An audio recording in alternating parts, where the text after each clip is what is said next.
Genesis 31. Jacob heard that Laban's sons were complaining. Jacob is now a rich man, and he got everything he owns from our father. Jacob also noticed that Laban was not as friendly as he had been before.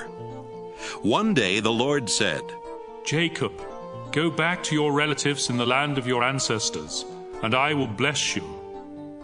Jacob sent for Rachel and Leah to meet him in the field where he kept his sheep, and he told them, Your father isn't as friendly with me as he used to be, but the God my ancestors worshipped has been on my side.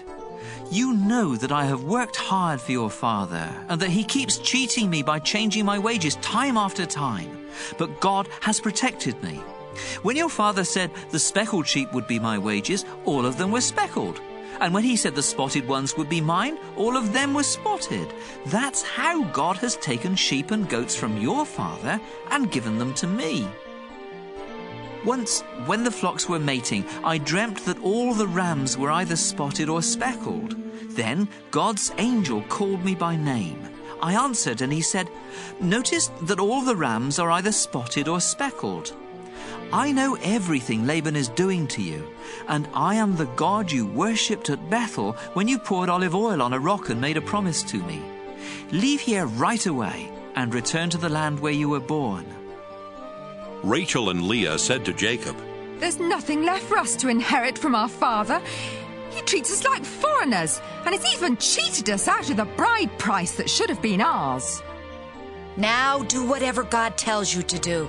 Even the property God took from our father and gave to you really belongs to us and our children. Then Jacob, his wives, and his children got on camels and left for the home of his father Isaac in Canaan. Jacob took all of the flocks, herds, and other property that he had gotten in northern Syria. Before Rachel left, she stole the household idols while Laban was out shearing his sheep. Jacob tricked Laban the Aramean by not saying that he intended to leave. When Jacob crossed the Euphrates River and headed for the hill country of Gilead, he took with him everything he owned. 3 days later, Laban found out that Jacob had gone. So he took some of his relatives along and chased after Jacob for 7 days before catching up with him in the hill country of Gilead. But God appeared to Laban in a dream that night and warned, Don't say a word to Jacob. Don't make a threat or a promise. Jacob had set up camp in the hill country of Gilead when Laban and his relatives came and set up camp in another part of the hill country. Laban went to Jacob and said, Look what you've done. You've tricked me and run off with my daughters like a kidnapper. Why did you sneak away without telling me? I would have given you a going-away party with singing and with music on tambourines and harps. You didn't even give me a chance to kiss my own grandchildren and daughters goodbye.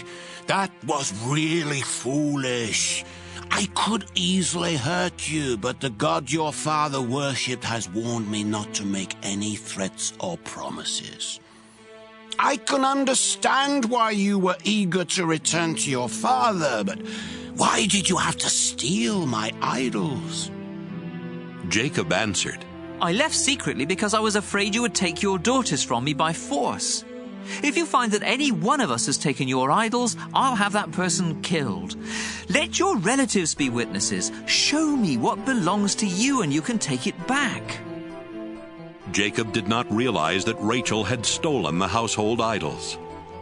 Laban searched the tents of Jacob, Leah, and the 2 servant women, but did not find the idols. Then he started for Rachel's tent. She had already hidden them in the cushion she used as a saddle and was sitting on it. Laban searched everywhere and did not find them. Rachel said, Father, please don't be angry with me for not getting up. I'm having my period. Laban kept on searching, but still did not find the idols. Jacob became very angry and said to Laban, What have I done wrong? Have I committed some crime? Is that why you hunted me down? After searching through everything I have, did you find anything of yours? If so, put it here where your relatives and mine can see it. Then we can decide what to do. In all the 20 years that I've worked for you, not one of your sheep or goats has had a miscarriage, and I've never eaten even one of your rams. If a wild animal killed one of your sheep or goats, I paid for it myself. In fact, you demanded the full price, whether the animal was killed during the day or at night. I sweated every day, and I couldn't sleep at night because of the cold. I had to work 14 of these 20 long years to earn your 2 daughters, and another 6 years to buy your sheep and goats. During that time, you kept changing my wages. If the fearsome God worshipped by Abraham and my father Isaac had not been on my side, you would have sent me away without a thing. But God saw my hard work, and he knew the trouble I was in, so he helped me. Then, last night, he told you how wrong you were. Laban said to Jacob, Leah and Rachel are my daughters, and their children belong to me. All these sheep you are taking are really mine, too. In fact, everything you have belongs to me. But there is nothing I can do to keep my daughters and their children. So I am ready to make an agreement with you, and we will pile up some large rocks here to remind us of the agreement. After Jacob had set up a large rock, he told his men to get some more rocks and pile them up next to it. Then Jacob and Laban ate a meal together beside the rocks.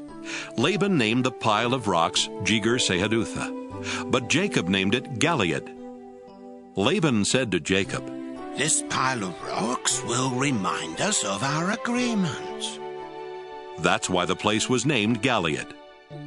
Laban also said, This pile of rocks means that the Lord will watch us both while we are apart from each other. So the place was also named Mizpah. Then Laban said, If you mistreat my daughters or marry other women, I may not know about it, but remember, God is watching us.